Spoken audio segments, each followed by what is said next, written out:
آج تک مؤلف رحمہ اللہ نے پچھلے باب میں یہ بیان کیا کہ توحید کی کیا فضیلت ہے، لا الہ الا اللہ کی کیا فضیلت ہے، شرک سے ڈرنا چاہیے.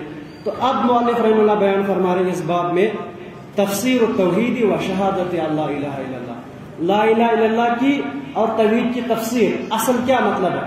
ہم نے کہا جس نے لا الہ الا اللہ کہا وہ جنت میں داخل ہوگا چاہے جتنے بھی گناہ ہوں. لیکن اصل معنی کیا ہے توحید کا، وہی سمجھا رہے ہیں اور فرما رہے ہیں کہ اس کے بعد جتنے بھی باب آ رہے ہیں وہ لا الہ الا اللہ کی ہی تفسیر ہے. تو اسی لیے میں بار بار کہتا ہوں اس کتاب کے لیے ٹائم نکالیے. کسی منہج کسی مسلک کی طرف دعوت نہیں ہے. مؤلف رحمہ اللہ نے ہر باب میں ہم نے دیکھا یا تو آیت ہے یا تو بخاری مسلم کی حدیث ہے.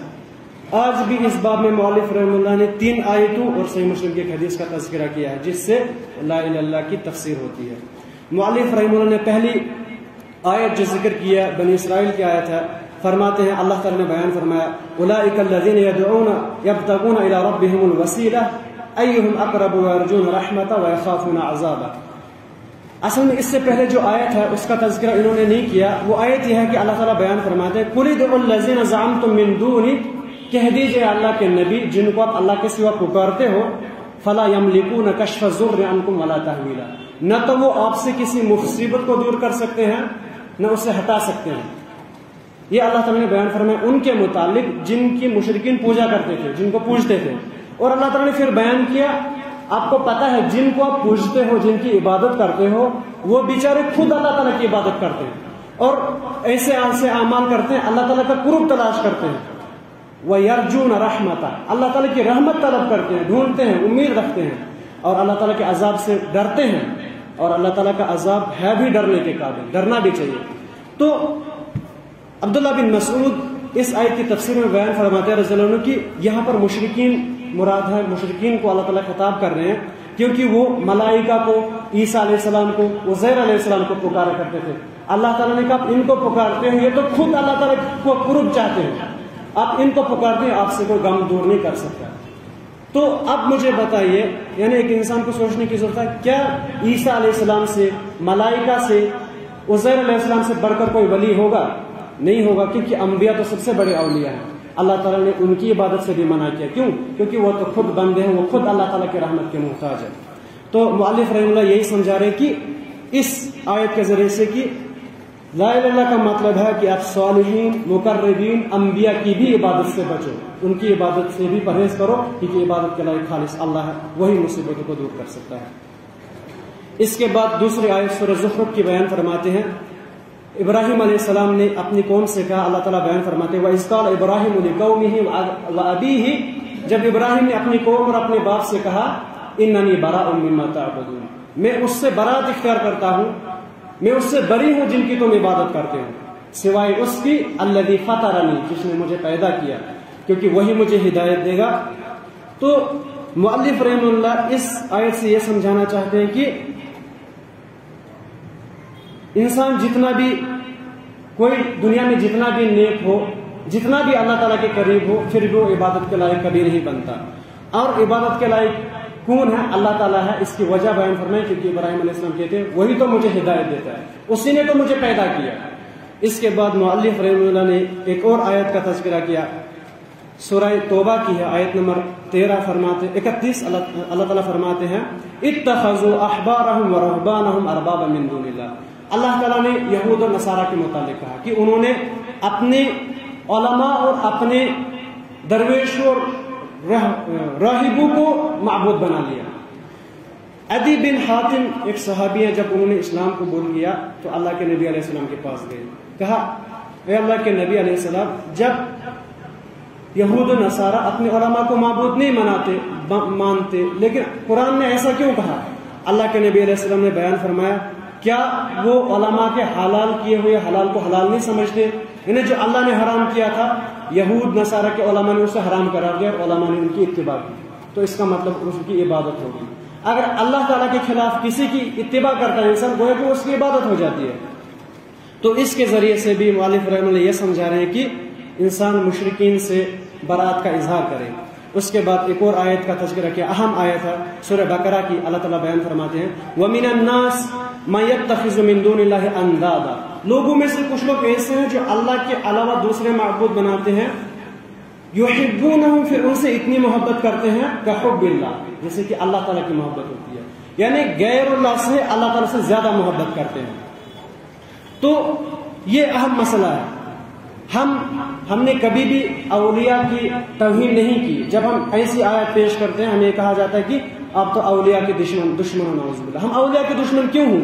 यहाँ पर मुअल्लिफ रहमुल्लाह ने ये जो आयत जिक्र की, इसकी तशरीह में शेख सालेह उसैमीन एक चीज बयान फरमाते हैं कि आपको इससे ये चीज पता चल जाएगी, जब हम किसी आदमी को कहते हैं अल्लाह ताला की कसम खाओ, वो जल्दी अल्लाह ताला की कसम खाता है।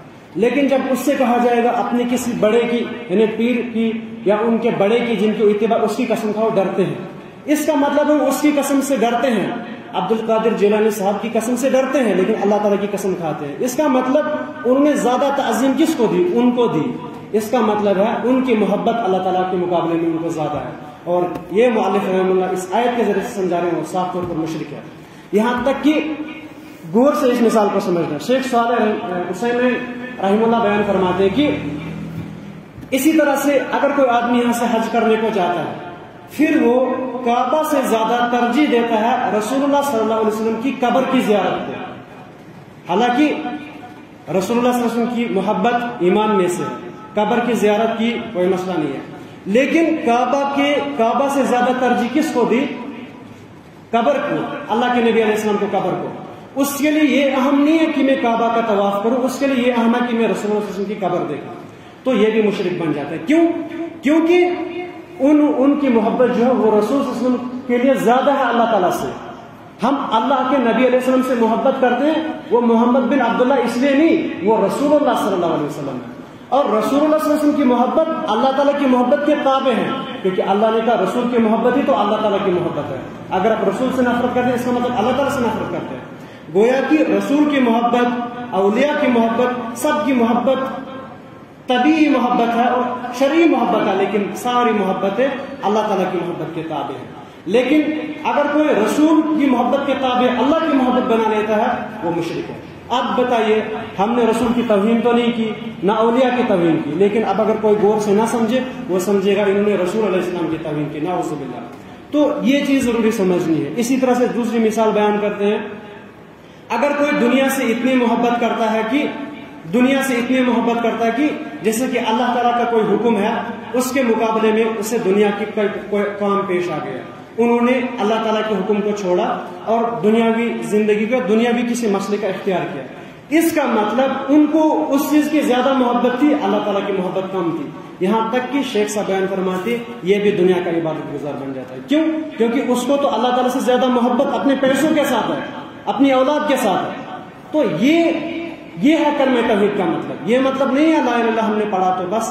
ये चीजें एक इंसान को यानी इस अकीदे से मालूम होती है कि अल्लाह ताला की मोहब्बत हर किसी चीज से ज्यादा होनी चाहिए। ये ईमान की निशानी है, क्योंकि आगे अल्लाह ताला बयान फरमाते हैं वल्लज़ीना आमनू अशद्दु हुब्बन लिल्लाह, मोमिनीन की सबसे ज्यादा मोहब्बत तो अल्लाह ताला के लिए होती है। इसी तरह से आखिरी हदीस इसमें बयान करते हैं मुअल्लिफ रहमतुल्लाह, एक हदीस जो सही मुस्लिम में है, फरमाते हैं अल्लाह के नबी अलैहिस्सलाम ने बयान फरमाया मन क़ाला ला इलाहा इल्लल्लाह, जिसने ला इलाहा इल्लल्लाह कहा, व कफ़र बिमा युअबदु मिन दूनिल्लाह, और उस चीज का इनकार किया जो अल्लाह के सिवा पूजा जाता है, यानी माबूदान बातिला का इनकार किया। और उसके बाद फरमाया हरमा मालुहु व दमुहु व हिसाबुहु अलल्लाह, फिर उसके बाद उसका माल और उसका खून हराम हो जाता है।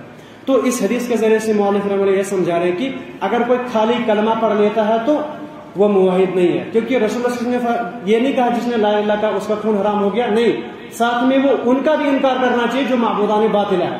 अगर कोई कहता है नसारा भी अपनी जगह ठीक है, शेख रहमतुल्लाह बयान फरमाते इब्न उसैमीन वो काफिर है, क्योंकि नसारा के दीन को सही समझना, यहूद को सही समझना, ये तो अपने दीन पर एतराज है।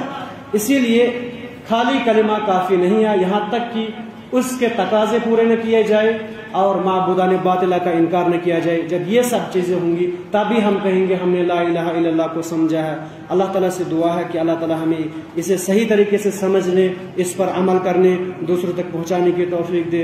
अक़ूलु क़ौली हाज़ा अस्तग़फ़िरुल्लाह ली व लकुम व लिसाइरिल मुस्लिमीन।